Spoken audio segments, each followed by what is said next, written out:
Students நம்ம இன்றைக்கி பார்க்க போகிற டாபிக் என்னென்னு பார்த்தீங்கன்னா data redundancy and anomalies in DBMS. Data redundancy அப்படின்னு என்னென்னு பார்த்தோன்னா என்ன பார்த்தீங்கன்னா டிபிஎம்எஸில் அதாவது சேம் டேட்டா ஒரே டேட்டா வந்து நிறைய இடத்துல வர்றது தான் பார்த்தீங்கன்னா டேட்டா பேஸில் நிறைய இடத்துல சேம் டேட்டா வந்து ஸ்டோர் ஆகுது தான் நம்ம வந்து என்ன சொல்லுவோம்னா டேட்டா ரிடண்டன்சி அப்படின்னு சொல்லுவோம். இது வந்து பார்த்திங்கன்னா இந்த டேட்டா ரிடண்டன்சியால் நமக்கு என்னென்னலாம் இருக்கும் அப்படின்னு பார்த்தீங்கன்னா இன்கன்சிஸ்டன்சிஸாக இருக்கும், அனாமலிஸ் அப்டேட் பண்ணுறது கஷ்டமாக இருக்கும். ஓகேங்களா? அண்ட் தென் இன்க்ரீஸ் ஸ்டோரேஜ் வந்து என்ன ஆகும், அதிகமாகும் இல்லையா? சேம் டேட்டாவே நிறைய இடத்துல வரும்போது தேவையில்லாமல் ஸ்டோரேஜ் வந்து அதிகமாகும். அண்ட் தென் டேட்டா இன்டெகிரிட்டி வந்து அந்த அளவுக்கு இருக்காது. டேட்டா பர்ஃபார்மன்ஸ் வந்து பார்த்திங்கன்னா இம்பேக்ட் அந்த அளவுக்கு குவாலிட்டியாக வந்து இருக்காது. இதான் பார்த்திங்கன்னா டேட்டா ரிடண்டன்சி. இது எதனாலலாம் இந்த ரிடண்டன்சி அக்கர் ஆகுது அப்படின்னு நம்ம வந்து பார்த்தோம்னா எந்தெந்த இடத்துல இந்த டேட்டா ரிடண்டன்சி வருது அப்படின்னு நம்ம வந்து பார்த்தோம்னா டூப்ளிகேட் டேட்டா காப்பீஸ், அதாவது திரும்ப டேட்டா காப்பீஸ் வந்து மல்டிபிள் டேட்டாபேஸ் லொக்கேஷன்ஸில் வரது தான் நம்ம டேட்டா ரிடண்டன்சின்னு சொல்லுவோம். அண்ட் தென் பார்த்திங்கன்னா flows in database design can also cause நிறையா வந்து பார்த்திங்கன்னா டேட்டாபேஸ் டிசைனையும் வந்து இது வந்து பாதிக்கும். இந்த ப்ராப்ளம்ஸ் வந்து பார்த்திங்கன்னா இப்போ ரிடண்டன்சி வந்துச்சுன்னா ஒரு மாடிஃபிகேஷனோ ஒரு இன்செக்ட் பண்ணுறதும் நமக்கு வந்து கஷ்டமாக இருக்கும். ஓகேவா? இதனால் என்னென்ன ப்ராப்ளம்ஸ்லாம் அப்படின்னு வருதுன்னு பார்க்கலாம். இப்போ இந்த ரிடண்டன்சி இருக்கிறனால என்னென்ன ப்ராப்ளம்ஸ் நமக்கு வருது அப்படின்னு சொல்லிட்டு பார்க்கலாம் அனாமலிஸில். இப்போ இந்த டேட்டா அனாமலிஸ் அப்படின்னா என்ன அர்த்தம்னா இர்ரெகுலரிட்டிஸ் ஆர் இன்கன்சிஸ்டன்சிஸ், அதாவது டேட்டா பேஸில் நார்மலாக இல்லாமல் அதுக்கு ஒரு மாதிரி இன்கன்சிஸ்டண்டாக அது ஒரு மாதிரி யூஸ் பண்ணுறதுக்கு கஷ்டமாக இல்லை அந்த மாதிரி கஷ்டமாக இருக்கிறது தான் டேட்டா அனாமலிஸ் அப்படின்னு வந்து சொல்லுவோம்.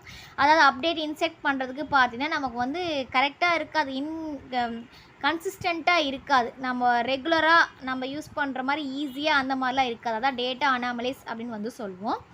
இப்போ நம்ம எக்ஸாம்பிளோட பார்க்கலாம். எக்ஸாம்பிளோட பார்க்கும்போது நமக்கு வந்து கிளியராக புரியும். இப்போ வந்து பார்த்திங்கன்னா நான் வந்து 2 டேபிள் வச்சுருக்கேன். ஒன்று வந்து பார்த்திங்கன்னா கஸ்டமர் டேபிள், இன்னொன்று வந்து பார்த்திங்கன்னா ஆர்டர் டேபிள்.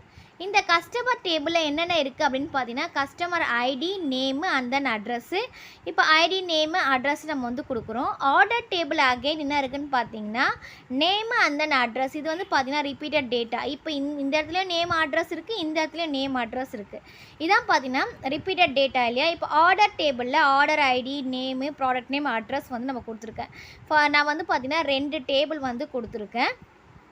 இப்போ இந்த 2 டேபிள் இருக்கியா, இந்த 2 டேபிளில் நமக்கு என்னென்ன வந்து அனாமலிஸ் வந்து ஃபார்ம் ஆகுது அப்படின்னு பார்த்தோன்னா ஃபஸ்ட்டு இன்செக்ட் அனாமலி. இன்செக்ஷன் பண்ணும் போது பார்த்திங்கன்னா இப்போ வந்து பார்த்திங்கன்னா ஒரு நியூ ரெக்கார்டை வந்து நான் ஆட் பண்ணுறேன்னா அந்த ரிடண்டன்ட் டேட்டாவாக இருந்ததுன்னா நமக்கு என்னென்னா சில நேரத்தில் டேட்டா வந்து மிஸ்ஸிங் ஆகிறதுக்கும் இன்கம்ப்ளீட் ஆகிறதுக்கும் நமக்கு நிறையா வந்து சான்சஸ் இருக்குது.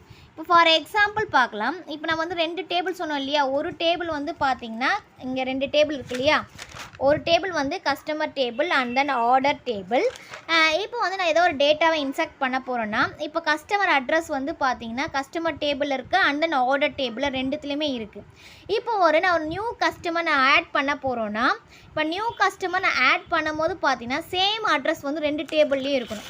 இப்போ நான் வந்து இதான் கஸ்டமர் டேபிள், நான் ஒன்று ஆட் பண்ண போகிறேன். இப்போ இங்கே என்ன அட்ரஸ் கொடுக்குறோமோ என்ன நேம் கொடுக்குறோமோ சேம் திங் வந்து இந்த இடத்துல கொடுக்கணும். இந்த இடத்துல நம்ம ஏதாவது தப்பாக ஒன்று மிஸ் பண்ணிட்டாலும் நமக்கு என்ன ஆகிடும், அது இன்செக்ட் பண்ணுறதுக்கு ப்ராப்ளம் ஆகிடும். அதுவாக பார்த்தீங்கன்னா இன்செக்ட் அனாமலி டூப்ளிகேட், அதாவது நம்ம அகைன் அந்த டேட்டாவை சேம் டேட்டாவை கொடுத்தா மட்டும்தான் நமக்கு வந்து அது இன்செக்ட் ஆகும். இதில் ஏதாவது நம்ம மாற்றி கொடுத்துட்டா கூட நமக்கு என்ன ஆகும்னா அதில் வந்து நமக்கு இன்செக்ட் பண்ணுறதில்ல, நமக்கு வந்து ப்ராப்ளம் வந்துடும். இது வந்து இன்செக்ஷன். ஓகேவா? இதே அப்டேஷன் பண்ணும்போது பார்த்தீங்கன்னா இப்போ டேட்டா வந்து ஒரு லொக்கேஷனில் அப்டேட் பண்ணோன்னா நம்ம ஒரு இடத்துல தான் அப்டேட் பண்ணுவோம். இப்போ அட்ரஸே நான் ஒரு இடத்துல அப்டேட் பண்ணுறேன்னா இன்னொரு இடத்துல நம்ம அப்டேட் எல்லா இடத்துலையுமே அப்டேட் பண்ண மாட்டோம். இப்போ எல்லா இடத்துலையும் அப்டேட் நம்ம பண்ணலன்னா ஆகும், அந்த இடத்துல வேறு டேட்டா வரும்போது வேறு டேபிளில் வரும்போது நமக்கு வந்து கஷ்டமாக இருக்கும் இல்லையா? அதான் இப்போ சொல்கிறாங்க பாருங்கள். இப்போ வந்து நான் கஸ்டமர் அட்ரஸை சேஞ்ச் பண்ணோன்னா ஒரே ஒரு டேபிளில் சேஞ்ச் பண்ணிட்டேன்னா என்ன ஆகும், இப்போ இந்த டேபிளில் நான் அட்ரஸை சேஞ்ச் பண்ணிட்டேன், ஆனால் இந்த டேபிளில் நான் பண்ணலன்னா என்ன ஆகும், நமக்கு வந்து இன்கன்சிஸ்டன்ட் ஃபார்ம் ஆகிடும். இங்கே பேர் வந்து பார்த்தீங்கன்னா இப்போ ஃபார் எக்ஸாம்பிள் சுமையாக இருக்குது, நான் இங்கே வேறு ஏதோ அட்ரஸ் கொடுக்குறேன், அப்போ அதே அட்ரஸ் இந்த இடத்துல கொடுத்தா தான் நமக்கு வந்து கன்சிஸ்டன்ஸாக இருக்கும். இப்போ நான் இந்த டேபிளில் மட்டும் அப்டேட் பண்ணிட்டேன்னா இந்த டேபிளில் அப்டேட் ஆகாது. இங்கே அப்டேட் ஆகலைன்னா இங்கே இருக்கிற டேட்டாவை நம்ம வந்து எடுத்துக்க முடியாது. அப்போ அப்டேட் பண்ணுறதுலையும் நமக்கு டேட்டா ரிடண்டன்சி இருந்தால் அப்டேட் பண்ணுறதுலையும் நமக்கு வந்து ப்ராப்ளம் வந்து இருக்கும். நெக்ஸ்ட்டு பார்த்தீங்கன்னா டெலிட் பண்ணுறதுலையும் பார்த்தீங்கன்னா நமக்கு வந்து ப்ராப்ளம் இருக்குது. இப்போ ரெக்கார்டு வந்து டெலிட் பண்ணிட்டோம்னா சில நேரத்தில் எல்லாமே வந்து லாஸ்ட் ஆகிடும். இப்போ ஒரு ஃபார் எக்ஸாம்பிள் இதே பார்க்கலாம். இப்போ கஸ்டமர் அட்ரஸே வச்சு நம்ம பார்ப்போம், ரெண்டுத்துலேயுமே இருக்குது இல்லையா. நான் ஒரு இடத்துல அந்த கஸ்டமரே ஃபுல்லாக டெலிட் பண்ணிட்டேன்னா ஓகேவா. இப்போ இந்த கஸ்டமர் இருக்காங்க, இப்போ இந்த சகியான்ற கஸ்டமர் இருக்காங்க, நான் என்ன பண்ணுறேன், இது ஃபுல்லாகவே நான் வந்து டெலிட் பண்ணுறேன். இந்த ஃபுல்லாக நான் டெலிட் பண்ணிட்டேன்னா இந்த இடத்துல பார்த்தீங்கன்னா இந்த இடத்துலையும் அவங்க வந்து இருக்காங்க. அப்போ இந்த இடத்துல அட்ரஸ் வந்து பார்த்தீங்கன்னா அட்ரஸ் இருக்கும், நேம் இருக்கும், ஆனால் இந்த இடத்துல இருக்காது. அப்போ நமக்கு வந்து திருப்பி அது இன்கன்சிஸ்டண்ட்டாக தான் இருக்கும். இப்போ இந்த ரிப்பீட்டட் டேட்டா இருக்கிறனால நமக்கு வந்து என்ன ஆகுதுன்னா இன்செக்ட் பண்ணுறதுலையும் சரி, நமக்கு வந்து பார்த்திங்கன்னா அப்டேட் பண்ணுறதுலையும் சரி, டெலிட் பண்ணுறதுலையும் சரி நமக்கு வந்து ப்ராப்ளம் வந்து வந்துக்கிட்டே இருக்கும். ஓகே, இது வந்து நம்ம வந்து எப்படி அவாய்ட் பண்ணலாம், இந்த ரிடண்டன்சி இருந்துச்சுன்னா நம்ம எப்படிலாம் வந்து இந்த அனாமலிஸில் ப்ராப்ளம் வராமல் எப்படிலாம் பண்ணலான்னு பார்த்தோம்னா, அதுக்கான ஃபஸ்ட்டு ஸ்டெப் என்னென்னு பார்த்தீங்கன்னா நார்மலைசேஷன். இப்போ ஒரு டேட்டாவை நம்ம நார்மலைசேஷன் பண்ணும் போது ஒரே டேட்டாவை என்ன பண்ணலாம், எலிமினேட் பண்ணலாம். திருப்பி வரதை நம்ம எலிமினேட் பண்ணிடலாம். எலிமினேட் பண்ணுறதுனால நமக்கு இன்கன்சிஸ்டன்சி வராமல் தடுக்கலாம். அதாவது என்ன பண்ணலாம், லார்ஜ் டேபிள் இருக்கு இல்லையா, அது வந்து ஸ்மாலர் டேபிளாக நம்ம வந்து என்ன பண்ணலான்னா பிரிச்சுக்கலாம். தனித்தனி டேபிளாக ஸ்மாலர் டேபிளாக பிரிச்சுக்கிட்டோம்னா நமக்கு வந்து இந்த ரிப்பீட்டேஷன்ஸ் வராமல் நம்ம வந்து அவாய்ட் பண்ணலாம். அதான் நார்மலைசேஷன். நெக்ஸ்ட் அக்ரிகேஷன் அப்படின்னு பார்த்தீங்கன்னா ரிடண்டன்ட் டேட்டாவெல்லாம் ஒரே வேல்யூவில், அதாவது ஒரே இடத்துல வர்ற மாதிரி நம்ம போடுறது தான் அக்ரிகேஷன்ஸ். இதுவும் நம்ம வந்து பண்ணிக்கலாம்.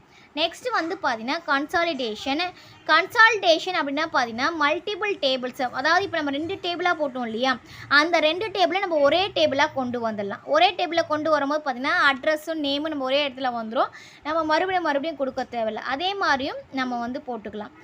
இது வந்து பார்த்திங்கன்னா இது வந்து இந்த மாதிரி நம்ம மல்டிபிள் டேபிள்ஸில் இருக்க சிங்கிள் டேபிளாக நம்ம வந்து கொடுக்கும்போது பார்த்திங்கன்னா டூப்ளிகேட் டேட்டாலாம் வராமல் நம்ம வந்து தடுத்துக்கலாம். இது வந்து பார்த்திங்கன்னா அனதர் வே கன்சாலிடேஷன்றது.